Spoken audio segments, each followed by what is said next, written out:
Hey everybody, Barry here again. I'm going to try to morph two transfer cases into one so I can make my 4L80 full-time all-wheel drive. Is this going to work? I don't know. I don't know yet, but the title is going to dictate whether it did or not. Here I have the transfer case from a 2006 2500 Chev. It had a 4L80 with a 6-liter gas. This is obviously manually selectable.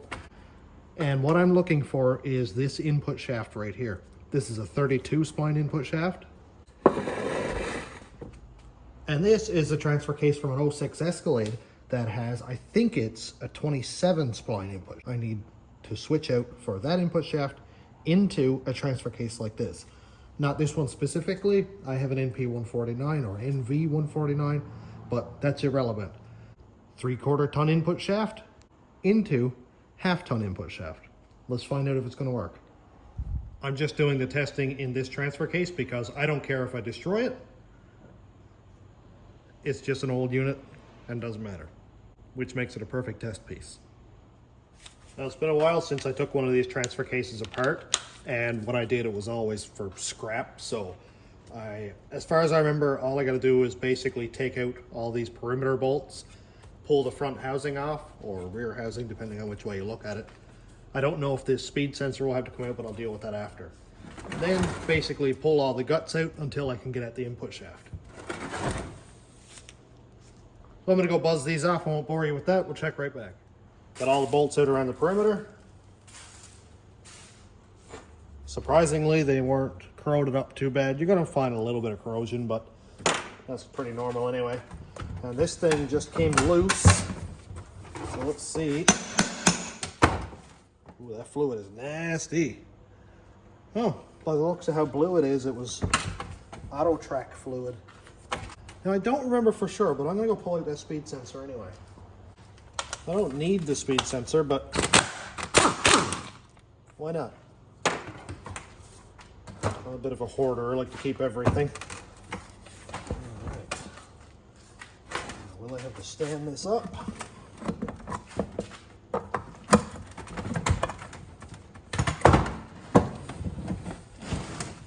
don't seem to be missing anything.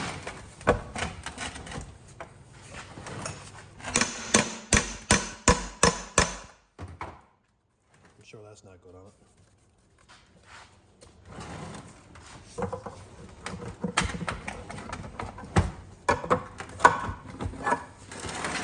It looks like this one may have been apart before by the looks of all of the old RTV. So was this transfer case serviced, or is that a factory thing?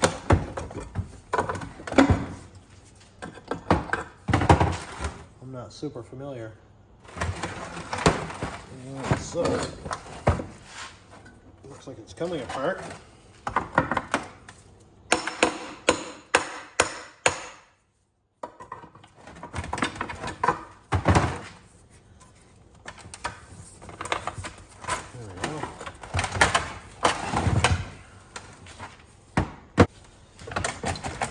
Welcome to Barry's struggles when I probably don't actually need to. I'm just doing it wrong.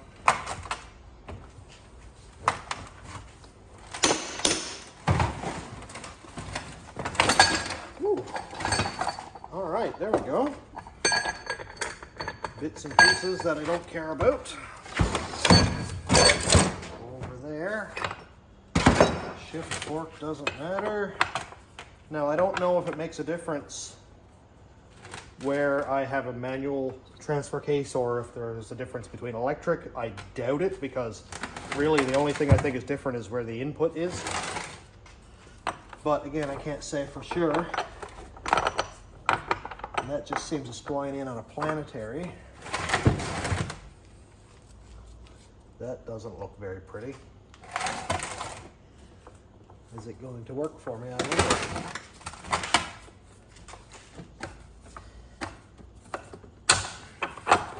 Oh, here we go, okay. So there's the shift fork with whatever that is. And there's a big snap ring. I'm assuming that has to come off. And I did do some research prior to starting at this, and nobody seems to have an answer. Nobody seems to have an answer. Everybody just goes and buys the eBay 32 spline input shaft that hurt and just installs that. And well, of course, Google AI came up and said, no, it won't fit because some completely irrelevant answer, which is just like Google AI to do. And obviously it has no idea what it's talking about.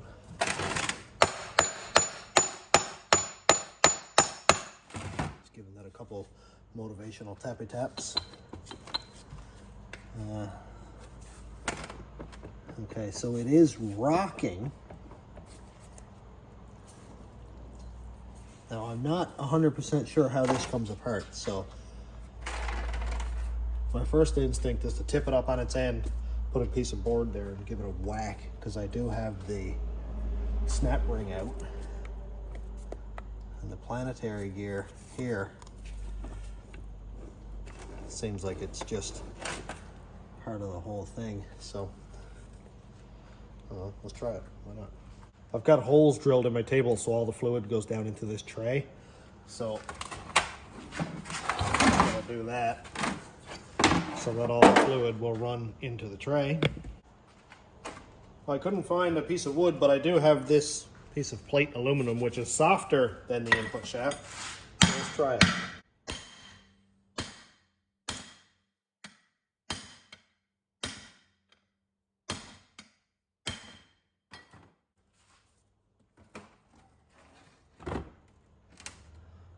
Well, that seems to have done absolutely nothing.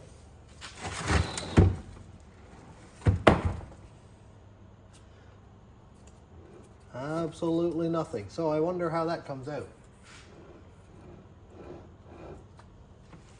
All right, I just did a search, and of course Precision Transmission had the right answer. And I need to take this seal out, and there's a snap ring behind here. And that's why I only give it a few whacks. Just a couple.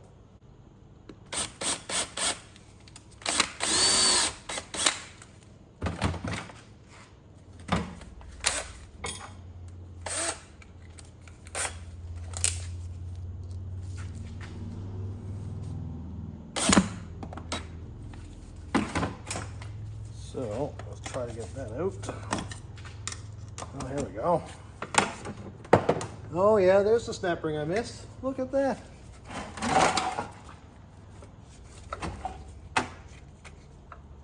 So right here you can see that snap ring, this gray looking piece there. Just got to pop that out, push the input shaft down through.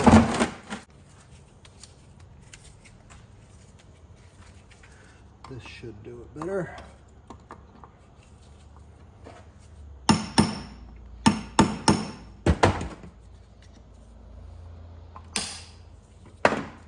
Almost. See if we can get a better view here. So I need to pry this open and try to tap that down at the same time, which is I don't really have enough hands for.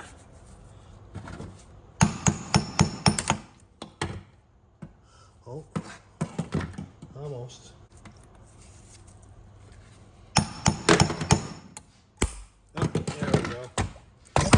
Beautiful, look at that.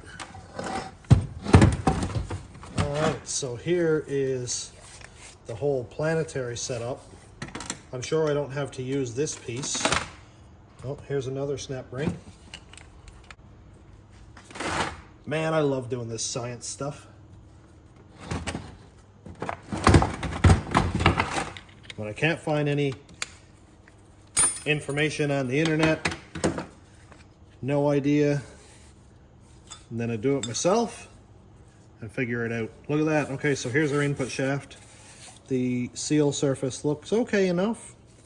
I don't know if I'm gonna need all this gear piece, but it almost seems like it's all cast together, and I'm hoping that won't be an issue. Here's the rest of the planetary setup, so I'll just put that together as is like that. I'll throw that snap ring back with it, and we'll grab the other transfer case. one thing I realized, and I should have known because I've done this before, there's a snap ring in under here that holds the output shaft. And so you pop this one out and you gotta kind of, I think you gotta pinch it together if I remember right. But oddly enough, this all-wheel drive one doesn't have it. So I don't know, maybe that's not like it in all of them. Maybe it's just this four-wheel drive style. Anyway, carrying on. All right, I'm not exactly sure what size this Torx is because it's kind of grown over. Well,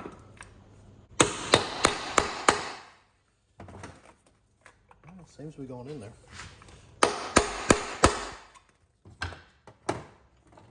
No doubt I'm going to have to fight with every one.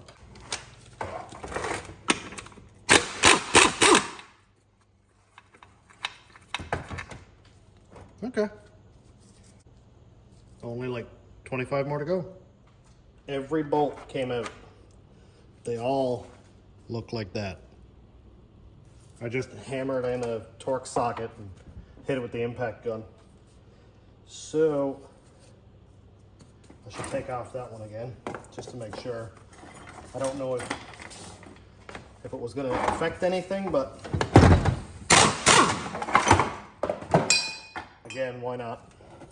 So I didn't see the snap ring that I saw on that one, so I'm just going to do the same thing here again. Oh, that one's got RTV on it too. So do they all have RTV, I wonder? Oh wow, this is much different inside than I expected. Holy. Wow. Huh. Look at that. That is just a chain and a sprocket like this. There we go. That's it. Just a chain and a sprocket. So, I mean, I don't need that front half. But that's what it looks like. The planetary is actually in the back in this one. But yeah, that's where you can see this one is basically just an open differential. That's no good to anybody. Let that drain for a minute.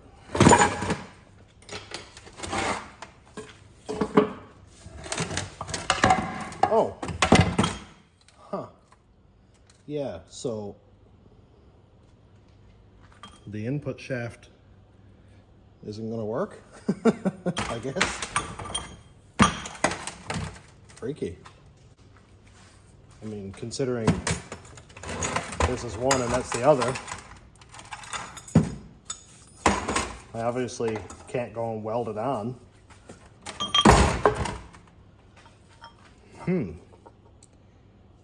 Isn't that funny? Now, this is a Borg-Warner transmission, not an NP, so I'm going to keep this output shaft, or this input shaft for mine, and hopefully the new process, or new venture, has the right input shaft. Now, I probably should have thought about this before, this being a Borg-Warner and not a new process. I should have thought about that, but I didn't. Well, at least I know this much. It won't work between these two, but I am going to keep this. If anybody's seen inside of an NP149, could you tell me if it looks like this? So I'm here watching Lawrence Tolman's video, and you can see his input shaft. Next up we have our new 32 spline input shaft, the whole reason why and you can see his input shaft is right here like that, and this is the external part that's going to be poking up through there, and it has a bearing on it. And I've just got it paused this way. Here's the input shaft, and that's like a collar on the back of it, where mine has this gear. Now, there is a bearing that rides on that, and that is in this case with a snap ring. So, I don't know. I feel like it would work, like maybe this gear would just kind of coast in around there and it would couple to this spline here, but I'm not quite sure. I feel like this is probably not going to work. I wish I could get a close-up of that, but I can't seem to find it in his video.